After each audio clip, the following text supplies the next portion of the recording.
Hello dear students, chapter number 5 में खूब ज अगत्यनो प्रश्न बराबर। અને આ કન્સેપ્ટનો બેટા યુઝ પણ આપણે JEE નીટમાં પણ થઈ શકે એ ટાઈપનો કન્સેપ્ટ। ઢોળાવવાળા વક્રાકાર રોડ પર ગતિ કરતા વાહન માટે FBDની મદદથી સલામત ઝડપનું સૂત્ર મેળવો। પહેલાં તો રોડ છે ઢોળાવવાળો છે, થોડું પ્રેક્ટિકલી તમને બતાવીએ।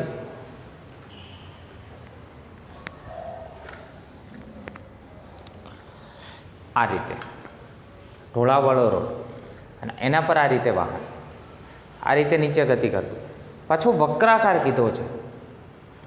ढोळावाळो तो खरो परंतु वक्राकार एटले एक सिम्पल हूँ तमने एक्जाम्पल आपूँ कि कोई हिल स्टेशन में फरवा गया होय बराबर, तो पहाड़नी उपरथी आपणे नीचेनी तरफ आवता होईए छे त्यारे रस्तो केवो होय छे, नीचेनी तरफ बी आवतो होय अने फरी पाछो आम वर्तुळाकार बी होय, वक्राकार बी होय।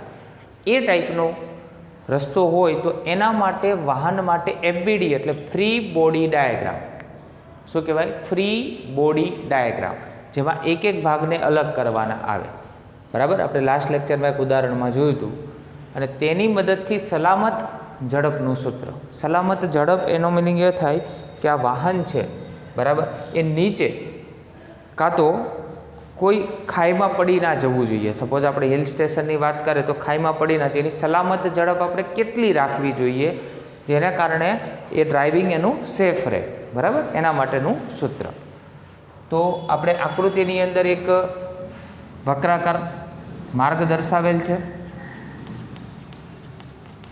आकृति में वक्राकार मार्ग पर वाहन दर्शावेल छे बराबर। हवे आ वाहन नीचेनी तरफ आवे छे एटले एक आपने ख्याल छे कि आमां बे प्रकारना बळ लागे। उपरनी तरफ एने एक्जेक्टली अहींया उपरनी तरफ कयुं बळ लागतुं होय तो एन एटले के लंब बळ लागतुं होय बराबर। अने बीजुं अहींया आ वाहन छे ने पोतानुं शुं होय वजन बळ, ए तो नीचे ज होय तो अहींया वजन बळ एटले mg W बराबर mg आ बे बळ लागे बराबर। हवे आ जे n छे एना आपणे घटको लईए। धारो के अहींया थीटा खूणो बने छे तो आ n नो कयो घटक थाय तो जेनी साथे थीटा खूणो बने ए cos थीटा थाय अने एनी सिवायनो घटक कयो थाय n sin थीटा। आ आपणे समजावेलुं छे।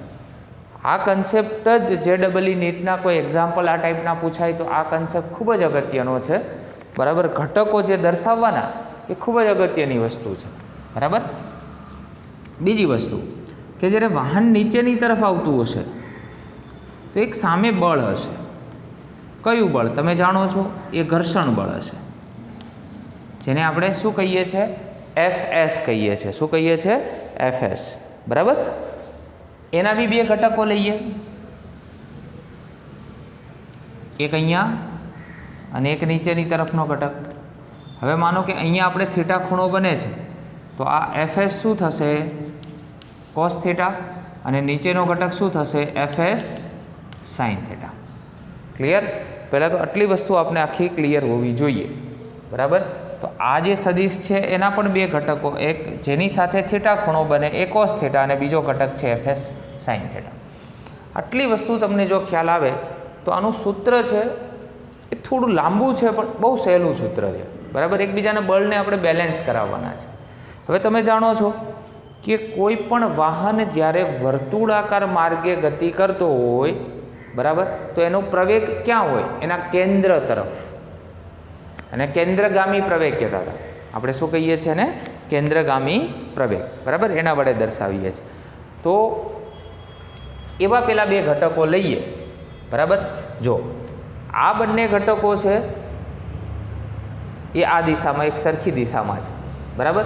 तो पेला ए बंने जे घटको छे एनी आपणे चर्चा करीए तो आ रीते लखी शकाय।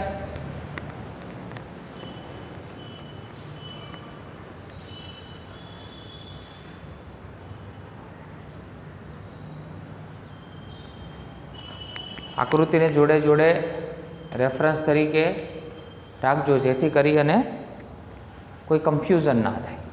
ચલો, FS cos theta N sine theta એક જ દિશાના ઘટકો છે એટલે સરવાળો થાય. યાદ રાખો, આ બે એક જ દિશામાં જાય છે ને એટલે બંનેનો શું થાય? સરવાળો. FS cos theta is equal two, આ બંનેને બેલેન્સ કોણ કરે?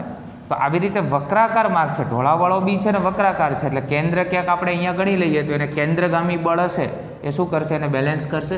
અને કેન્દ્રગામી બળનું સૂત્ર છે mv²/r. ક્લિયર? પહેલું સૂત્ર મળ્યું, આને સમીકરણ નંબર 1 આપીએ. સેમ એવી જ રીતે જો આ n cos થીટા ઉપર છે અને mg અને f sin થીટા બંને નીચે છે, તો આ બંનેનો સરવાળો થાય ઇઝ ઇક્વલ ટુ આ બળ જેવું આપણે કહી શકીએ. બરાબર? તો આ બાજુ લખીએ આપણે n cos થીટા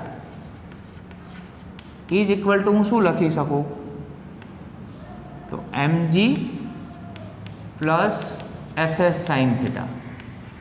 ફરી એકવાર, n cos થીટા ઉપર છે, આ બંને નીચે છે, જે આ બંને નીચે છે એ બંનેનો સરવાળો ઇઝ ઇક્વલ ટુ સામે એને બેલેન્સ કરતું જે બળ હોય એ. થોડું વ્યવસ્થિત લખીએ.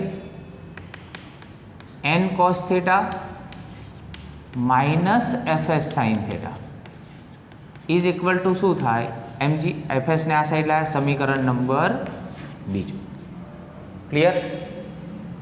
હવે જે fs છે એ શું છે? ઘર્ષણ બળ છે. તો fs એ ઘર્ષણ બળ છે, એટલે એનો ઘર્ષણાંક બી હોવાનો. એના માટેનું આપણે સૂત્ર લીધું હતું fs less than or equal μsn. બરાબર? સ્થિત ઘર્ષણાંકનો નિયમ હતો, તો અહીંયા fs is equal to be લખી શકાય. બે પોસિબિલિટી હતી, એમાં ઇઝ ઇક્વલ ટુ બી છે એટલે ઇઝ ઇક્વલ ટુ બી લખી શકાય. એટલે જ્યાં બી fs હોય ત્યાં તમે μsn લખી શકો. આના પરથી આપણે એટલો આઈડિયા આવી જાય.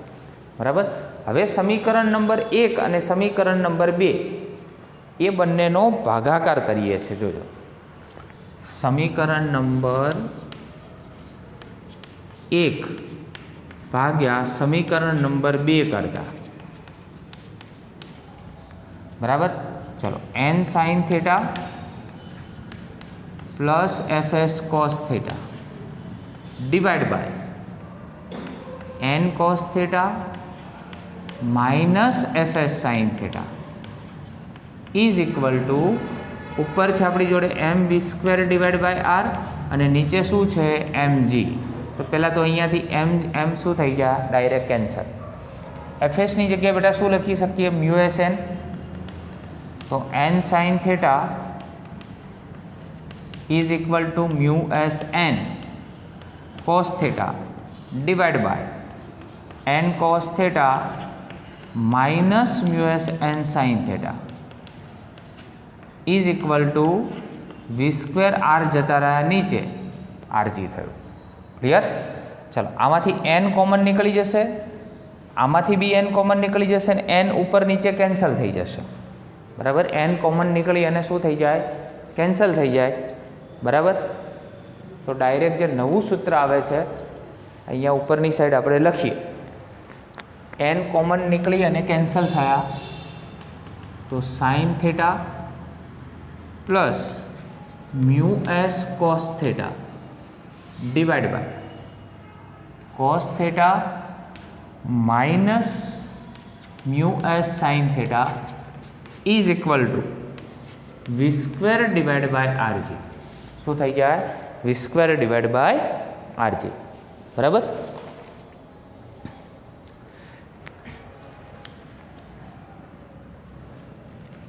હવે અહીંયા ઉપર નીચે આ પદને ઉપર નીચે cos થીટા વડે ભાગતા, તો અંશ અને છેદને cos થીટા વડે ભાગતા. ચલો, સાઇન ભાગ્યા cos કરો, બધાને ભાગીએ, કામ કરીએ, એક સ્ટેપ આખું બનાવી દઈએ. તો μs cos theta divide by cos theta, cos theta divide by cos theta, μs sin theta divide by cos theta અને અહીંયા વી સ્ક્વેર. અહીંયા જે સ્મોલ આર છે એની જગ્યાએ આપણે કેપિટલ આર લઈએ છીએ. અહીંયા હું લખી દઉં છું સ્મોલ આરની જગ્યાએ કેપિટલ આર. એ તો ચાલે ને, કોઈ બી આપણે ત્રિજ્યા છે, બરાબર. તો સાઇન ભાગ્યા કોસ એટલે થયું tan theta. Mu s cos cos cancel. ચલો અહીંયા બી કોસ કોસ કેન્સલ. તો 1 minus mu s into tan theta is equal to v square divide by RG. ચલો તો v square is equal to RG સામે multiply થયા. Tan theta plus mu s 1 minus mu s tan theta, બરાબર. તો આ તો v square મળે. આપણે તો સલામત ઝડપનું સૂત્ર શોધવું છે. એટલે ઝડપ માટે પહેલાં તો શું કરવું પડે? અહીંયા વર્ગ છે, વર્ગ નીકાળી દો, બંને બાજુ વર્ગમૂળ લઈએ. તો under root of most important સૂત્ર RG tan theta plus mu s 1 minus mu s tan theta, બરાબર. હવે આ તો સ્થિત ઘર્ષણાંક છે, બરાબર. આ એવો અંક છે જે કેટલું ઘર્ષણ છે, બરાબર, એની સંખ્યા આપે તમે, એટલે ઘર્ષણાંક કહેવાય. ઘર્ષણનો અંક આપે. કે ઘણીવાર જો ખરબચડી સપાટી હોય, જેમ કે આ જ વસ્તુની હું વાત કરું તમને, આ કેલ્ક્યુલેટર છે, બરાબર. અહીંયાથી કોઈ બી પદાર્થ છે ને હું અહીંયાથી ગતિ કરાવું તો આમાં ઘર્ષણ વધારે લાગે. હવે આ સપાટી છે એમાં ઘર્ષણ ઓછું લાગે, લીસી સપાટી છે એટલા માટે. તો કેટલું ઘર્ષણ છે આનો? કંઈક એક આંક તો હોવો જોઈએ ને, કાંકડો તો હોવો જોઈએ ને, એને તો ઘર્ષણાંક કહેવાય. એ તો મ્યુએસ છે. હવે લીસી સપાટી હોય, બરાબર, તો લીસી સપાટી માટે શું હોય? એકદમ લીસી સપાટી હોય તો લગભગ ધારી લઈએ કે મ્યુએસ હોય જ નહીં, એમાં ઘર્ષણાંક શૂન્ય હોય. તો આ સૂત્ર કેવું બને? તો V is equal to under root of RG. જો ટેન થીટા મ્યુએસ તો કેવા છે? શૂન્ય, એટલે એ તો ગયું. અને 1 માઇનસ આ 0 ગુણ્યા કરશો એટલે આ પણ કેવું થઈ જશે? 0 થઈ જશે. એટલે mu S R G into tan theta, બરાબર. હવે અહીંયા આપણે જે લીધી છે ઝડપ, બરાબર, એમાં કીધું છે મહત્તમ સલામત ઝડપ. આપણે આ મહત્તમ સલામત ઝડપ શોધવી છે. એટલે અહીંયા બધી જગ્યાએ આપણે શું કરી દઈએ? મેક્સ કરી દઈએ, એટલે મેક્સિમમ ઝડપ મળી જાય આપને, બરાબર. તો હજુ એક સાદુરૂપ આપીએ છેલ્લા સ્ટેપનું એક સાદુરૂપ આપીએ તો શું થશે? જો મ્યુએસની કિંમત આપણે 0 લીધી છે, બરાબર, તો સૂત્ર આવ્યું છેલ્લું આપણી જોડે આરજી ઇન્ટુ ટેન થીટા. યાદ રાખજો, વક્રાકાર માર્ગ માટે ઢોળાવાળો હોવો જરૂરી છે. એના માટે બે સૂત્ર મળ્યા. એક આ સૂત્ર, આ મેન સૂત્ર. પરંતુ એક્ઝેક્ટલી તમને એવું કહે કે લીસી સપાટી માટે જ ફાઇન્ડ કરો, શોધો, બરાબર, તો મ્યુએસ કેટલા લેવાના? 0. તો ડાયરેક્ટ આ સૂત્ર તમે વાપરી શકો, બરાબર.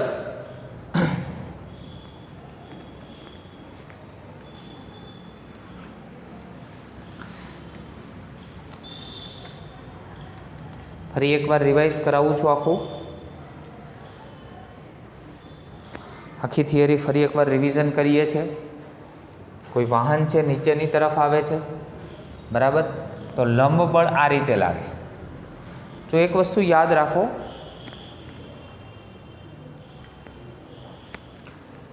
આનું લંબ બળ અત્યારે કેમ હોય? આ રીતે હોય કે નહીં? હવે હું આને આમ ત્રાંસું કરું તો એની લંબ બળ એની જોડે જોડે ત્રાંસું થાય, આ રીતે થાય, જ્યાં જાય એ રીતે થાય, બરાબર. તો વાહન પહેલાં આ રીતે હોય તો બરાબર છે. હવે વાહનને હું આ રીતે ઢોળા ઉપર આમ ચડાવી દઉં, પહેલાં આ રીતે હતું વાહન, હવે આ રીતે આમ ઢોળા ઉપર રાખી દઉં, આ રીતે ઢોળા ઉપર, એટલે લંબ બળ ક્યાં લાગે? ઉપરની તરફ. અને એનું વજન બળ તો હંમેશા ક્યાં હોય? નીચેની તરફ જ હોય. ખ્યાલ આવે છે? અહીંયાથી ક્યાં હોય? નીચેની તરફ. એટલે આ તો નીચેની તરફ થયું. હવે એટલા માટે અહીંયા થીટા બને. જ્યાં થીટા બને એ એન કોસ થીટા, ના બને એન સાઇન થીટા. સામેની સાઈડ કયું લાગે? એફએસ ઘર્ષણ બળ. જ્યાં થીટા ખૂણો બને છે એ એફએસ કોસ થીટા, અને બીજો જે ઘટક આપેલો છે એફએસ સાઇન થીટા, બરાબર. અહીંયા હજુ લખવું હોય તો આપણે લખી શકાય કે આકૃતિમાં નીચે મુજબ બળો લાગે છે.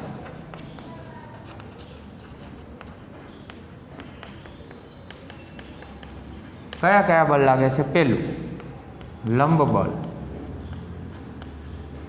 N, બીજું વજન બળ mg અને ત્રીજું ઘર્ષણ બળ Fs.